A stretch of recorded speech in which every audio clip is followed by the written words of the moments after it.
Bismillahirrahmanirrahim. Assalamualaikum warahmatullahi wabarakatuh. Selamat siang, salam sejahtera untuk kita semua. Yang terhormat, yang mulia Ketua dan anggota Majelis Mahkamah Konstitusi, para pemohon, termohon, Bawaslu dan pihak terkait. Saya akan menyampaikan beberapa pendapat terkait dengan peran Bawaslu yang saya beri judul Peran dan Tanggung Jawab Bawaslu dalam mewujudkan pemilu berkualitas dan berintegritas. Bisa ditampilkan? Paling tidak dalam catatan saya 15 tahun di lembaga penyelenggara ada 8 parameter pemilu demokratis. Pertama, hukum pemilu dan kepastian hukum. Yang kedua, kesetaraan antar warga negara. Yang ketiga, persaingan yang bebas dan adil. Yang keempat, partisipasi pemilu dalam pemilu, partisipasi pemilih dalam pemilu. Yang kelima, proses pemungutan, penghitungan dan rekapitulasi suara berdasarkan asas pemilu demokratik dan prinsip pemilu berintegritas. Yang keenam, prinsip nirkekerasan atau tidak dengan kekerasan dan intimidasi dalam proses pemilu.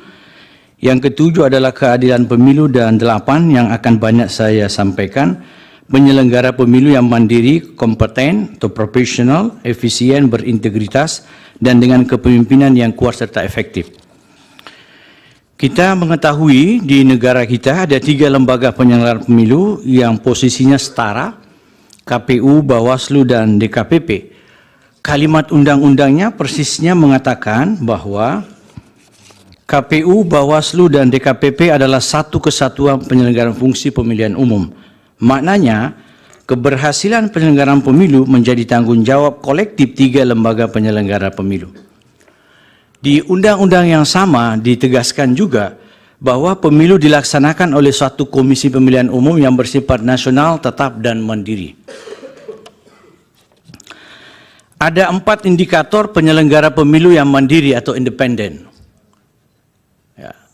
Nah, ini berarti ada 4 indikator. Pertama, bukan anggota partai politik, namun tidak anti partai ataupun berpihak kepada partai tertentu, melainkan memperlakukan semua parpol peserta pemilu secara setara. Yang kedua, tidak berada di bawah lembaga negara apapun, legislatif, eksekutif, dan yudikatif. Yang ketiga, melaksanakan tugas dan kewenangan tidak di bawah tekanan, paksaan, dan intimidasi dari siapa atau lembaga manapun dalam bentuk apapun. Yang keempat, menyelenggarakan pemilu semata-mata berdasarkan peraturan undang-undangan dan kode etik penyelenggara pemilu. Apa makna penyelenggara pemilu berintegritas? Penyelenggara pemilu wajib jujur, transparan, akuntabel, cermat, dan akurat dalam melaksanakan tugas dan kewenangan. Kepemimpinan yang kuat dan efektif, kemampuan menolak dengan cara yang tegas, tetapi dalam batas kesopanan segala macam rayuan, bujukan, ataupun tekanan dan pesanan. Tekanan dan pesanan. Untuk melakukan tindakan yang bertentangan dengan peraturan perundang-undangan serta kode etik penyelenggara pemilu.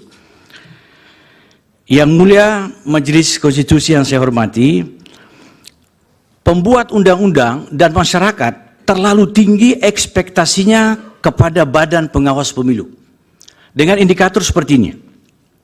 Pertama, Bawaslu mengawasi seluruh tahapan pemilu, mengawasi persiapan, pelaksanaan, dan evaluasi. Yang kedua, Bawaslu menangani dugaan pelanggaran pemilu. Yang ketiga, Bawaslu menangani dan menyelesaikan sengketa proses pemilu. Yang keempat, Bawaslu menerima dan meneruskan kepada DKPP dugaan pelanggaran etik penyelenggara pemilu permanen, yaitu KPU dan Bawaslu, sampai tingkat kabupaten kota. Menangani dan memutus dugaan pelanggaran etik jajaran penyelenggara ad hoc. Yang kelima, Bawaslu menerima dan meneruskan dugaan pelanggaran lainnya terkait pemilu kepada lembaga atau instansi terkait. Atas kewenangan yang terlalu besar dalam undang-undang itu, Bawaslu RI sekarang ini sudah mencoba membuat sebuah regulasi yang kira-kira bisa menjadi daya dukung dalam rangka menjalankan peran-peran tersebut. Antara lain, Bawaslu telah menetapkan peraturan Bawaslu nomor 5 2022 tentang pengawasan penyelenggaraan pemilu. Yang kedua, peraturan Bawaslu nomor 7 2022 tentang penanganan temuan dan laporan pelanggaran pemilu. Yang ketiga, peraturan Bawaslu nomor 3 2003 tentang sentra penegakan hukum terpadu pemilu. Yang keempat, peraturan Bawaslu nomor 9 2022 tentang tata cara penyelesaian sengketa proses. Dan yang kelima ini sudah ada revisinya gabung dalam peraturan nomor 7 tahun 2022. Sejumlah regulasi yang menguatkan peran Bawaslu. Ya. Yang keenam adalah peraturan Bawaslu nomor 8 tahun 2022 tentang penyelesaian pelanggaran administratif pemilu. Bahkan Bawaslu RI telah melengkapi dengan terbitnya sejumlah petunjuk teknis, antara lain keputusan Bawaslu nomor 169 dan seterusnya tahun 2023 tentang petunjuk teknis penanganan pelanggaran pemilu. Apa itu pelanggaran pemilu? Kalau kita buka referensi, terlalu banyak penjelasan dari para ahli.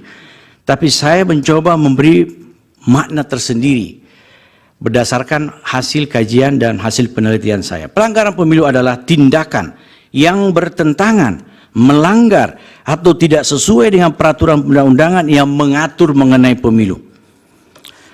Nah, ini kita tahu ada jenis-jenis pelanggaran pemilu, ya. Pertama, pelanggaran administrasi dan administrasi terstruktur, sistematis dan masif, yaitu pelanggaran yang meliputi tata cara, prosedur, mekanisme yang berkaitan dengan administrasi pelaksanaan pemilu dalam setiap tahapan penyelenggaraan pemilu, di luar tindak pidana pemilu dan pelanggaran kode etik dan pelanggaran administrasi TSM.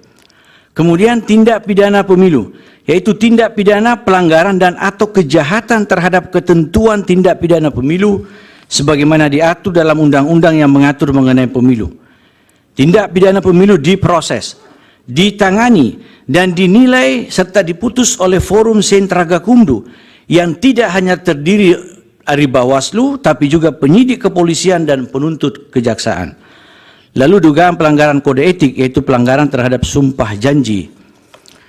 Peraturan Bawaslu tentang penanganan pelanggaran, ya, kita tahu ada peraturan Bawaslu nomor 8 tahun 2022 tentang penyelesaian pelanggaran administratif, yaitu pelanggaran administrasi pemilu, kemudian pelanggaran administratif pemilu terstruktur, sistematis dan masif yang dilakukan oleh calon anggota DPR, DPD, DPD provinsi, DPD kabupaten kota, dan pasangan calon presiden dan wakil presiden. Penyelesaian dugaan pelanggaran administrasi pemilu dan dugaan pelanggaran administrasi pemilu TSM dilaksanakan oleh Bawaslu dengan prinsip cepat, tidak memihak, tanpa biaya, dan dilakukan secara terbuka. Bawaslu juga sudah menyusun peraturan Bawaslu Juknis, ya, sebagai petunjuk atau pedoman bagi seseorang, pengawas dan atau stakeholders dalam menafsirkan isi teks per Bawaslu sesuai prinsip penegakan hukum pemilu. Beberapa prinsip penegakan hukum pemilu dalam penyusunan per Bawaslu antara lain berorientasi pada perlindungan hak politik, memberi kemudahan kepada peserta pemilu dan masyarakat, menyampaikan progres dan atau laporan, aksesibilitas kepada pelapor atau masyarakat, dan proses penanganan pelanggaran yang transparan serta akuntabel.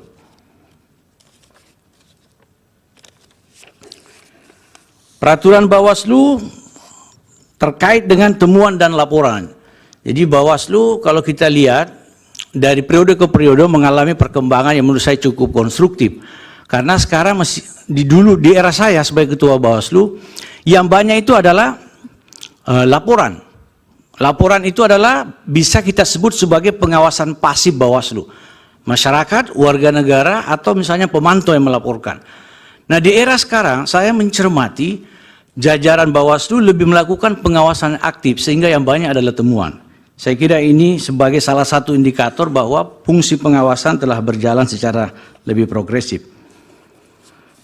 Lalu kemudian Bawaslu melengkapi peraturannya bagaimana menyusun sebuah penanganan pelanggaran sehingga dapat diproses, dapat diregister.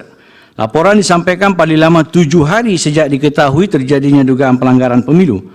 Lalu Bawaslu menyusun kajian awal terhadap laporan paling lama 2 hari setelah laporan disampaikan. Kajian awal dimaksudkan untuk meneliti keterpenuhan syarat formal dan syarat material laporan dan jenis dugaan pelanggaran. Syarat formal meliputi nama dan alamat pelapor, pihak terlapor, dan waktu penyampaian pelaporan tidak melebihi jangka waktu 7 hari sejak diketahui terjadinya dugaan pelanggaran. Kemudian syarat material meliputi waktu dan tempat kejadian dugaan pelanggaran pemilu, uraian kejadian dugaan pelanggaran pemilu, dan bukti. Hasil kajian awal dicatatkan dalam buku register laporan dan diberi nomor register laporan.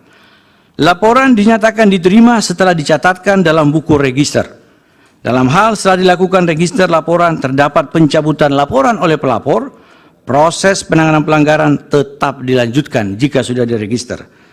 Dalam hal syarat formal tidak terpenuhi, laporan tidak diregister. Sebelum saya mengakhiri sesi penyampaian pendapat ini, penting untuk saya menyampaikan bahwa Sentra Gakumdu yang menjadi beberapa catatan publik terhadap Bawaslu, itu di dalamnya ada 3 unsur.